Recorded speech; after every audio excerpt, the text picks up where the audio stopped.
प्रिय बच्चों, मैं डॉक्टर आत्मानंद सिंह, प्रवक्ता हिंदी, रतसर इंटर कॉलेज रतसा।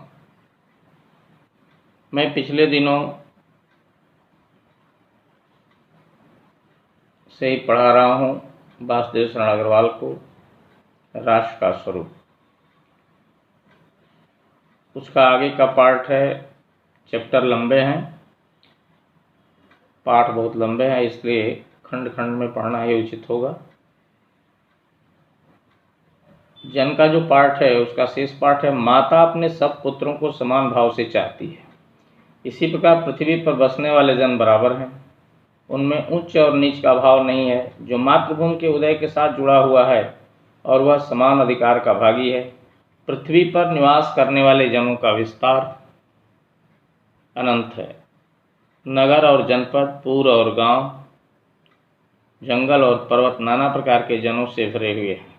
ये जन अनेक प्रकार की भाषाएं बोलने वाले और अनेक धर्मों के मानने वाले हैं, फिर भी ये मातृभूमि के पुत्र हैं और इस कारण उनका सौहार्द भाव अखंड है।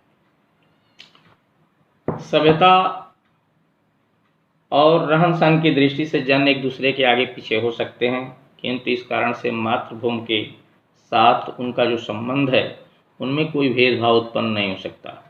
यहाँ राइटर का ये कहना है, लेखक का कहना है कि जिस प्रकार से हमारी माता अपने पुत्रों को समान भाव से चाहती है, उसी तरह से माता या पृथ्वी के जो जितने भी संतान हैं, जितने भी जन हैं जो इस पर निवास करते हैं, सबको समान भाव से चाहती है।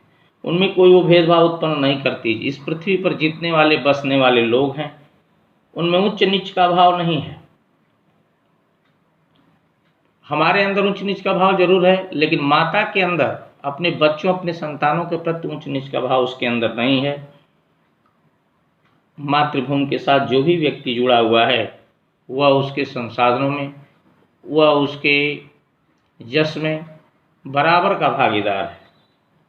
पृथ्वी पर निवास करने वाले जो जनों का इतिहास है वह अनंत काल से चला आ रहा है।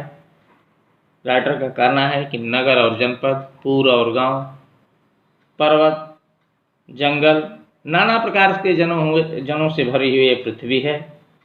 ये पृथ्वी पर अनेक भाषाओं के बोलने वाले लोग हैं, अनेक जातियों के लोग हैं, अनेक धर्मों के मानने वाले हैं, अनेक भाषाई क्षेत्र के हैं। इतना सब अंतर होने के बाद भी हम सब भारतीय हैं। वहाँ जो है हमारे में कोई भेदभाव नहीं होता है, क्योंकि हम सब इंडियन हैं, हिंदुस्तानी हैं, इसी भारत माता की संतान हैं। और ये कहता है राइटर कि सबके अंदर सभ्यता, रहन सहन अलग अलग हो सकते हैं, रीति रिवाज हमारे अलग अलग हो सकते हैं, संस्कृतियाँ अलग अलग हो सकती हैं, लेकिन हमारा जो मातृभूमि के साथ प्रेम भावना है वह एक समान है। हम हिंदुस्तानी हैं। जब भारत माता के ऊपर आन बान शान की कोई बात आती है तो हम सब किसी भी क्षेत्र के रहने वाले हों, कश्मीर से कन्याकुमारी तक और इधर पंजाब से लेकर के असम, पश्चिम से पूर्व तक, हम सब मर मिटने के लिए तैयार हो जाते हैं, अपनी मातृभूमि की रक्षा के लिए तैयार हो जाते हैं। उस समय हमारे अंदर उच्च नीच, जातिगत, धार्मिक और भाषाई कोई भेद उत्पन्न नहीं होता। इनका ये कहना है कि हम आगे पीछे हो सकते हैं, अमीर गरीब हो सकते हैं, लेकिन हम सब हिंदुस्तानी हैं और माता के, भारत माता की संतान हैं। और अच्छी तरह से आप जानते हैं कि अगर शरीर को हम एक देश मान लें तो इस देश रूपी शरीर में, इस पार्ट ऑफ द बॉडी, शरीर के अनेक अंग हैं। कोई अंग पैर के माध्यम से नीचे काम करता है, हाथ हमारा ऊपर रहता है, लेकिन शरीर का कोई भी पार्ट अगर जख्मी हो जाए, शरीर का कोई भी पार्ट अगर जो है रोगी हो जाए तो हमारा पूरा शरीर रोगग्रस्त हो जाता है। हम अपने को रोगी मानते हैं। एक अंग से कुछ भी अगर एक अंग में अनिष्ट हो जाए तो हम विकलांग कह जाते हैं, हम स्वस्थ शरीर के व्यक्ति नहीं माने जाते। इसलिए स्वस्थ शरीर का व्यक्ति होने के लिए, स्वस्थ शरीर होने के लिए हमें सर्वांग परिपूर्ण जो है हर तरह से निरोग होना आवश्यक है। उसी तरह से हमारे देश के हर नागरिक, चाहे वो अमीर हों चाहे गरीब हों, जब सब हर प्रकार से स्वस्थ होंगे तब ये कहा जाएगा कि हमारी भारत माता, ये हमारी पृथ्वी, हमारी भारत माता के संतान सब सुखी और संपन्न है। राइटर का ये कहना है कि पृथ्वी के विशाल प्रांगण में सब जातियों के लिए समान क्षेत्र है।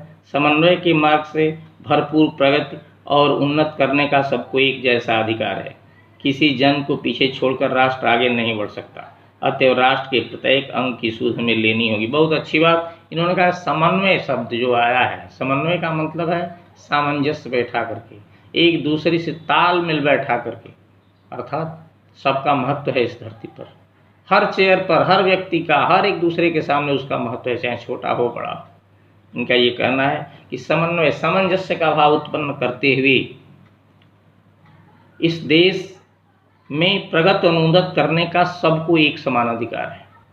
एक दूसरे को तालमेल बैठाते हुए अकेला चना बाढ़ नहीं पड़ सकता। हर व्यक्ति की एक आवश्यकता है, हर व्यक्ति की कहीं ना कहीं ज़रूरत है, उसका महत्व है।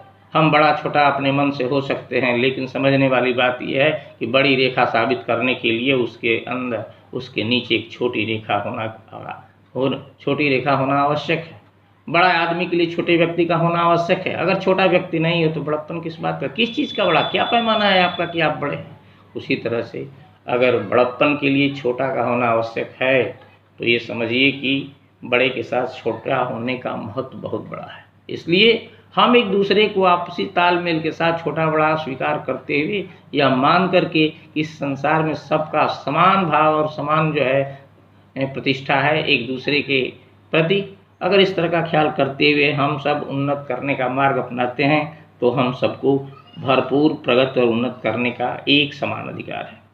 किसी जन के पीछे छोड़कर राष्ट्र आगे नहीं बढ़ सकता। कह रहा है कि अगर ये देश बहुत बड़ा लंबा है, इस पृथ्वी पर बसने वाले सारे लोग, अगर हमारा ये राष्ट्र है भारतवर्ष, अगर पूर्व से पश्चिम और उत्तर से दक्षिण तक अगर कोई भी इसका पार्ट, कोई भी प्रदेश, कोई भी गांव पूर्वा अगर अधूरा रह जाता है विकास के मामले में, अगर वह वहाँ गरीबी रह जाती है, शिक्षा रह जाती है, पिछड़ापन रह जाता है, तो हम कतई नहीं कह सकते कि हमारा राष्ट्र जो है प्रगति कर रहा है, चाहे हमारा राष्ट्र विकसित हो रहा है या विकसित है। राष्ट्र के प्रत्येक अंग की सूझ हमें लेनी होगी। जब तक हमारा पूरा जो है देश का हर एक क्षेत्र गरीबी या शिक्षा और पिछड़ापन से मुक्त नहीं हो जाएगा, तब तक हम अपने को विकसित और जो है उन्नतशील नहीं कर सकते। राष्ट्र के शरीर के एक भाग में यदि अंधकार और निर्बलता का निवास है तो समग्र राष्ट्र का स्वास्थ्य उतने अंश में असमर्थ रहेगा। बहुत बड़ी बात इन्होंने कहा कि राष्ट्र की शरीर, अगर राष्ट्र को एक शरीर की संज्ञा हम दे दें, राष्ट्र को एक शरीर का रूपक मान लें, तो ये कहते हैं कि अगर हमारे शरीर में एक भाग में यदि अंधकार है, इसका मतलब यह है कि हमारे देश के किसी भाग में, किसी क्षेत्र में अगर गरीबी, अशिक्षा और पिछड़ापन, निर्बलता है, तो निश्चित ही है कि हमारा पूरा यह देश रूपी शरीर ही कमजोर हो जाएगा। क्योंकि हम ये नहीं कह सकते कि हम पूर्ण रूप से सर्वांग जो है परिपूर्ण हैं और जो है सबल हैं। अगर हम रोगी हैं, अगर हमारा एक शरीर का एक अंग रोगी है तो हम अपने को रोगी ही कहते हैं, स्वस्थ नहीं कह सकते। तो कहने का मतलब यह है कि राष्ट्र का प्रत्येक क्षेत्र जो है गरीबी, अशिक्षा और पिछड़ापन से दूर होना चाहिए, तभी जो है समग्र राष्ट्र उन्नत के मार्ग पर विकसित हो सकेगा और अपने को विकसित कहलाने का अधिकारी हो सकेगा। इनका कहना है कि समग्र राष्ट्र का स्वास्थ्य उतने अंश में असमर्थ रहेगा। अगर शरीर का एक पार्ट अगर असमर्थ है तो हमारा पूरा शरीर कमजोर हो जाता है। और ठीक इसी तरह से इनका ये कहना है कि अगर देश का कोई भी क्षेत्र अगर पिछड़ा है, अशिक्षा और गरीबी से जूझ रहा है, तो हमारा देश भी कमज़ोर होगा और हम पूर्ण रूप से अपने को विकसित और उन्नतशील नहीं कर सकते। इस प्रकार समग्र राष्ट्र को जागरण और प्रगति की एक जैसी उदार भावना से संचालित होना चाहिए। कवि का कहना है कि संपूर्ण राष्ट्र को जागृत होना चाहिए और प्रगति की उदार भावना से संचालित होना चाहिए। प्रगति हो लेकिन उदार भावना के साथ हो, हम एक दूसरे को कष्ट दे करके आगे नहीं बढ़ सकते। इनका ये कहना है हम आगे बढ़ें लेकिन एक दूसरे का ख्याल करके आगे बढ़ें, एक दूसरे को दबा करके, कुचल करके, एक दूसरे को किनारे करके हम आगे नहीं बढ़ सकते। प्रतिस्पर्धा की भावना हो, जलन और ईर्ष्या की भावना हमारे अंदर नहीं होनी चाहिए। वह भी आगे बढ़ रहा है, हम भी आगे बढ़ें, तब तो ये माना जाएगा कि हमारा राष्ट्र उन्नत कर रहा है। लेकिन हम एक दूसरे का पैर नीचे खींच करके आगे बढ़ते हैं तो यहाँ विकास नहीं है बल्कि जलन है, कलह है, और ये आगे चल करके मतभेद और मनुष्यता में यह जो है पलेगा और बढ़ेगा। इसलिए इस राइटर का ये कहना है कि हम जो भी काम करें उदार भावना के साथ आगे बढ़ें। जन का प्रवाह अनंत होता है। सहस्त्रों वर्षों से भूमि के साथ राष्ट्रीय जन ने तादात्म्य प्राप्त किया है। जब तक सूर्य की रश्मियाँ नित्य प्रातःकाल भुवन को अमृत से भर देती हैं, तब तक राष्ट्रीय जन का जीवन भी अमर है। इतिहास के अनेक उतार चढ़ाव पार करने के बाद भी राष्ट्र निवासी जन नई उठती लहरों से आगे बढ़ने के लिए अजर अमर हैं। जन का संततवाही जीवन नदी की प्रवाह की तरह है, जिसमें कर्म और श्रद्धा के साथ उत्थान के अनेक धातुओं का निर्माण करना होता है। कभी कह रहा है कि जन का प्रवाह जो है अनंत है, ये अनंत काल से चला आ रहा है। जन का प्रवाह कोई आज नहीं विकसित हो रहा है। जब से यह धरती है तब से जन का संबंध रहा है इससे। हजारों वर्षों से भूमि के साथ राष्ट्रीय जन ने अपना तादात्म्य, अपना संबंध स्थापित किया है।